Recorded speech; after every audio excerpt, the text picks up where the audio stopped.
You ever have one of those weekends that starts with a beer by the lake and ends with you fighting an HOA president in court? Because if not, let me tell you how fast life in Montana can go from peace to absolute madness. I mean, one second you're flipping burgers under pine trees with your dad and your sister's kids laughing somewhere down by the water, the next you're staring down a woman in a construction vest waving a tablet like it's a badge, telling you your land. The same land your family's been restoring for years now belongs to her. Yeah, that happened. And if I sound like I'm still a little shell-shocked, you know what I mean. So there we were, sun just burning the lake silver, the scent of pine and wood smoke in the air, me taking pride in every detail. The fireproof mats, the water buckets, even composting toilets tucked under the trees. When out of nowhere comes Karen Brody, president of Lakeshore Estates HOA, striding down the path like she's leading a parade, reflective vest and all. Not even a hello, just, excuse me, what do you think you're doing here? I remember putting down my spatula and blinking at her, still holding a burger bun, thinking, did I miss a memo? Did the world shift under my boots overnight? I tell her it's my land, 64 acres, got the paperwork, got the permits, got the right to grill with my family and friends. She's trespassing, not me. She just narrows her eyes and starts quoting rules like she's reciting scripture, talking about protected shoreline, HOA environmental bylaws, fires prohibited, gatherings without approval. Meanwhile, my old man's in his camp chair trying not to laugh. My sister's looking at me with that do not escalate, big sister stare. But honestly, the most dangerous thing at that moment was the way Karen's jaw tightened. She storms off threatening to call law enforcement, swearing up and down this isn't over. Of course, it wasn't. 30 minutes later, here come the sheriff's SUVs bouncing up my gravel drive. Two deputies, one older and patient, one young and fresh out of the academy, and Karen glued to their side, holding her tablet like evidence at a murder trial.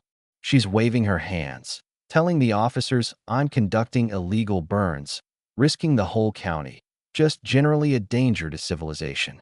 Sergeant Bryn, the older deputy, asks for my side. I show him my deed, my permits, my county inspections.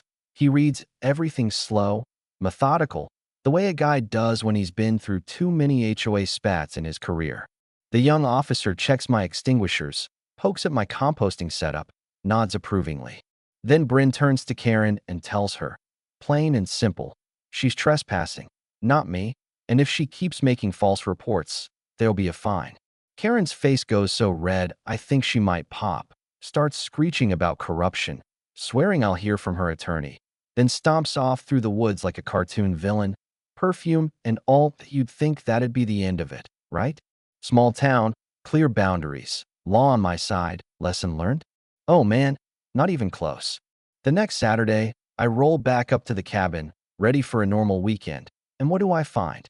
She's blocked my driveway with a mesh fence, orange cones, HOA flags flapping like the circus came to town. There's even a laminated sign about community pathway expansion, all made up, total theater.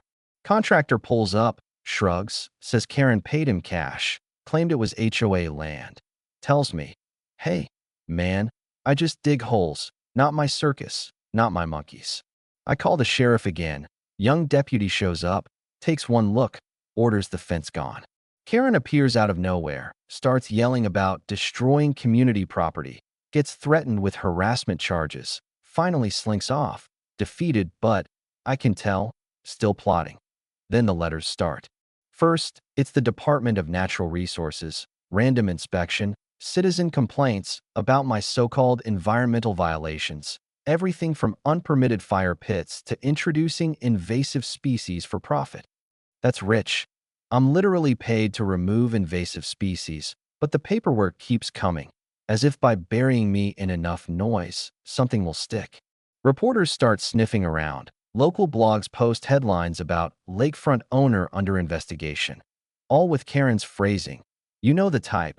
The way some people just love drama more than peace. That it would have been funny if it wasn't so relentless.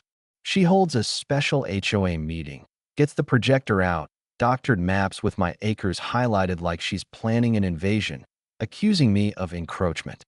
One of her own former board members, tired of the circus, slips me photos and meeting minutes, tells me, off the record, she's going to squeeze the lakefront guy until he gives up or joins the HOA.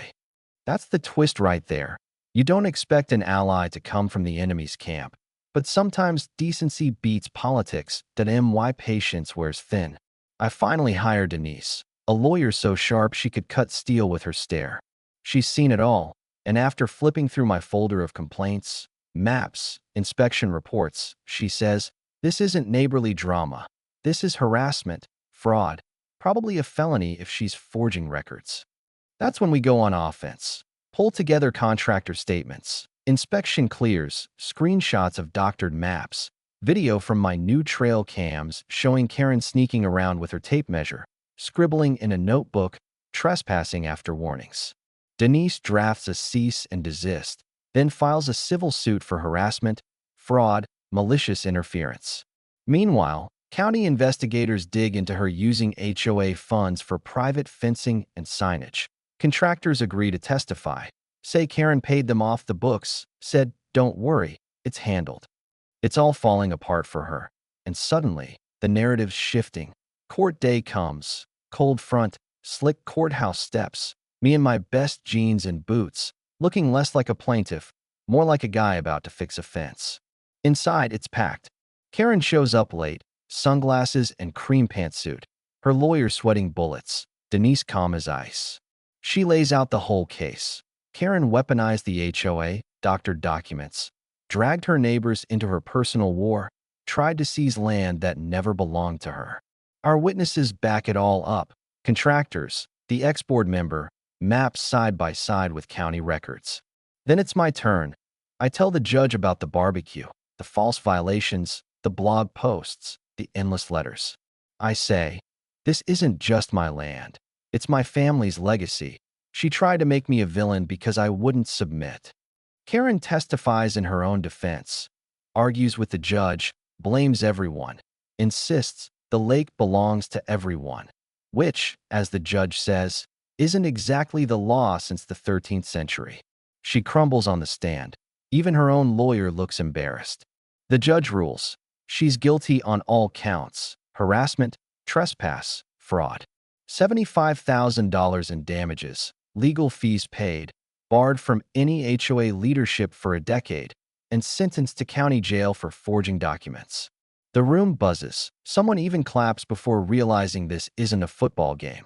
Afterward, news breaks. Her mugshot everywhere. HOA holds a furious meeting. Residents turn on her. She's voted out for good. My legal fees are covered. My land gets a special no-dispute designation on the county map. A steel door slammed on Karen's ambitions. But even after the storm passes, there's still cleanup.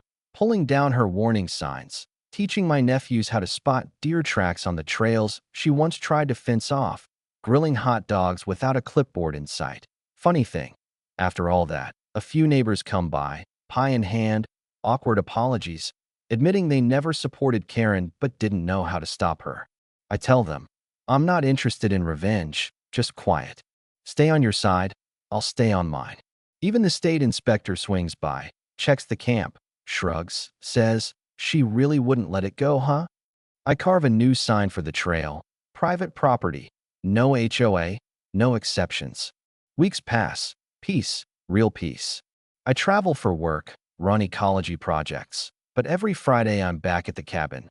Lake clear, trees unmoved, air sharp and forgiving. Karen tries to appeal. New lawyers come and go. But nobody wants to touch a case built on forgeries and ego. She fades from view. Radioactive. No HOA wants her. Me, though, I'm now the guy who beat the HOA president. Bars name cocktails after me. Contractors give discounts. Like I won the local lottery for standing my ground. In the end, things don't go back to how they were. They go forward. The scars on the trail are mine to heal, but the land feels lighter. My family comes back. My dad in his canoe. My sister playing guitar by the fire. The sound of normal life finally louder than Karen's drama. And when I get the official state letter saying my parcel can't be contested by any HOA without a full state review, I frame it, hang it by the door. Then comes the real twist.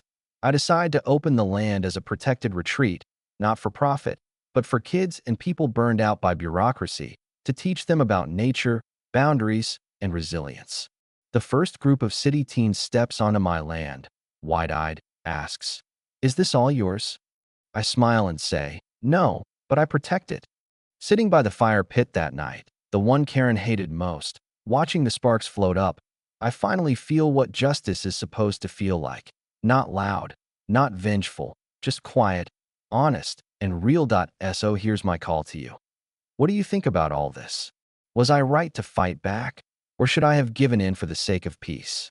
When does community cross the line into control? Drop your thoughts below. Let's hear where you stand. Because out here, boundaries matter, but so does the story you leave behind.